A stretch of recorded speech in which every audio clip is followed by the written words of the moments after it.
Welcome to the Genius Factory. Enjoy the video. You start now by getting into the router interface. Don't stall.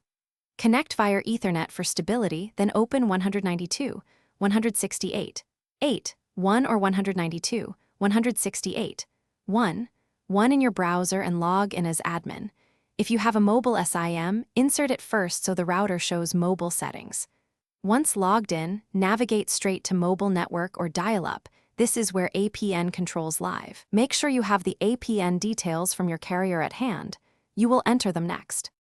Now you create or edit the profile. Select Profile Management or dial-up and tap New Profile. Name it something recognizable.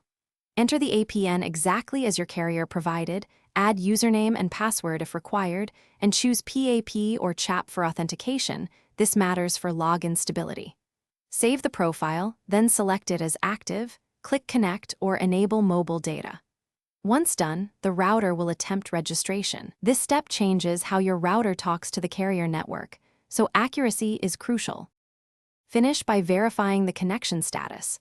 Look for signal bars, a valid IP address, and internet access on a device. If you see no connection, reboot the router, reselect the profile, and recheck APN spelling. Even one wrong character blocks registration. Try switching authentication between PAP and CHAP if login fails.